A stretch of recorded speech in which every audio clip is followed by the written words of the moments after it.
Jaalala naqabe akkaan si jaalluuni maachuu dadhabe angalatan dhabe ati gubaan qabdu jaalala naguba osuma jaalatanii firri abbaa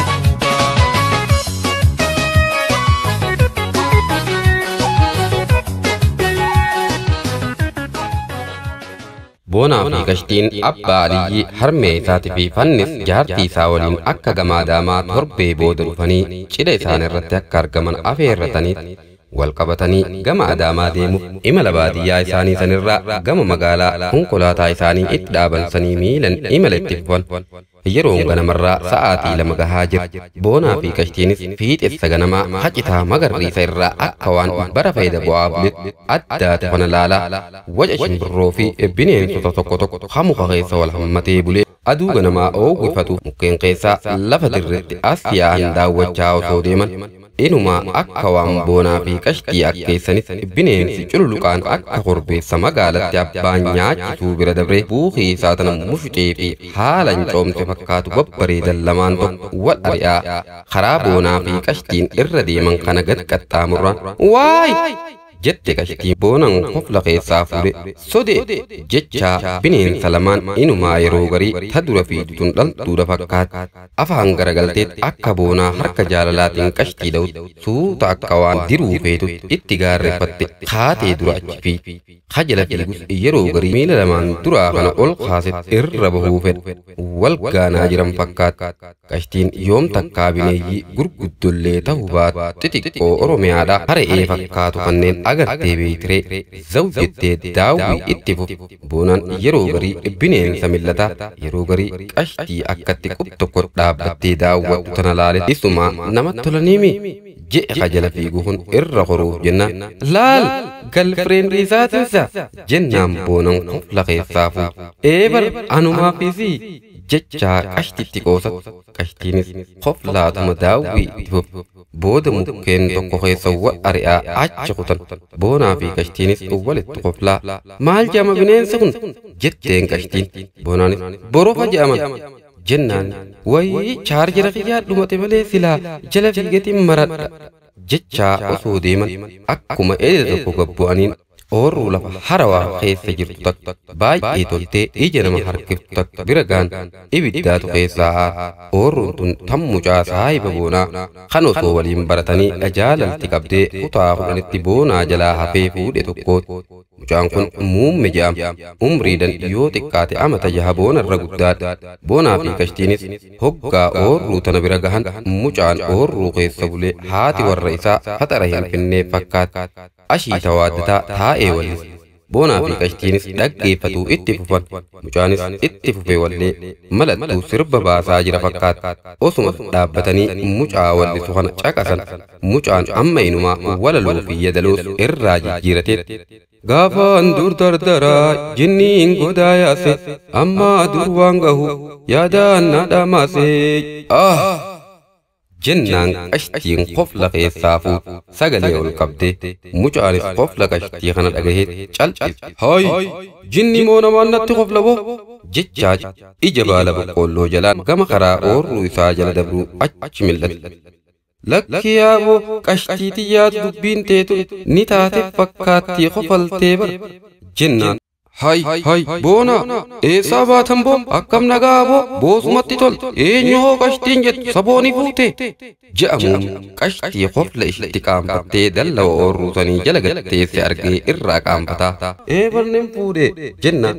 Maashaallah aboo isin lachuu urjuma samii fakkaattan qaaboo bool gora hai waysaa hibaqi mee hoota jennaan ni jarjarraa jennaan lakkii boo hoota hai ashiita isinii waaliitiin akkasitti deemtan malee har'umaa wal garreemoo jennaan. Booda bada hiriyaa ijoollummaatti biratti ol goran ashiita waaddataa osoo nyaatan takka gilgilii takka matarra kaayattee makraja hojjaa harkatti qabattee dhufte. muummee akkam bulte jechaa deemte. Nagaa maaliif warraafatte baramsi eegee hibadheetin ofirraa ashiita waaddatu seene kunoo hiriyaan kiyya boonaa faasa isaanumaa amma hararra gaddeemu harkeetiin ol yaamee walumaan waaddataa jirra.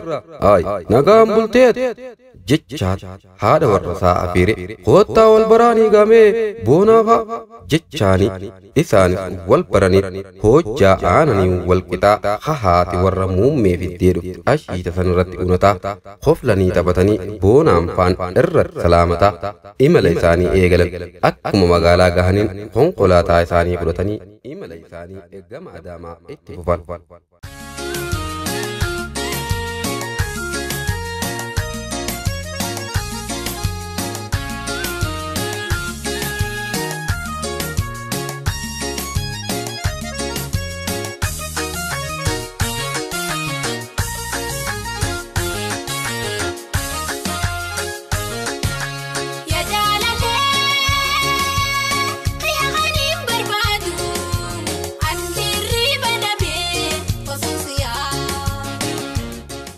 Boonaa fi Qashtiin akkuma Adaamaa dhaqaniin guyyaa itti aanu hoteela cidha itti godhatan barbaada olii gad deemaa oolanii hoteela Qashtiin haalan jaalattellee ta'uu baatu hoteela biraa tokko argatanii qabatanii qophii fi wantoota isaan barbaachisu baay'eesu walitti guuratuu fi namoota milisee ta'uufillee qopheeffatanii waraqaa afeerraa cidha isaanii piriinti godhatanii namoota wal beekaniin baay'ee firanii guyyaa gammachuu isaanii haala ho'aa fi gammachuun guutame tokkoon eeggachaa jiran.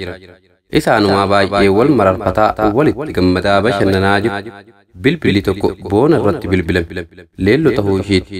Osoo guyyaan cidha isaaniif hin geenye akka mana isaanitti afeeruu barbaadamtee fi hayyee jechaanii gargar bahan. Afeerraa leelloo dhaquuf baay'ee miidhaganii hiriyoottan isaanii hanga tokko fudhatanii gama mana leelloo faa kutan. Mooran mana leelloo faan baay'ee kan nama boojitudha. Haalli akkanaa keessa maal gaafattaree gubbaan leelloo boonaa afeerte hin gaafatan. Mannummaan leelloo faan kunuu hoteela guyyaa 3 dura cidha isaanii itti kabajatu qabatan san caala itti bareede. Osoo inni warqa irraa hojjetamillee dilas onnee boonaa booji'uu hin dandeenye. Garuu Qashtiin Oromiyaa keessaa miti USA keessattuu mana hagasii booji'ee hin gargar. Hundaafuu oolaniituma leelloo baay'ee galateeffata gama mana isaanii kutan. Boonaa fi Qashtiin onnee guutuudhaan guyyaa cidha isaanii eeggataa jira. Daawwattoota keenya kabajamoo qophiin keenya kan jaalala WhatsApp jedhu kun dhumatuuf kutaa tokko yookaan kutaa 2 qofaa ta'a. Hamma dhuma qophii keenyatti turtiin keessan nu waliin haa ta'u isiniin jechaa sheer laayik gochuudhaan nu gargaara. Galatooma.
asuma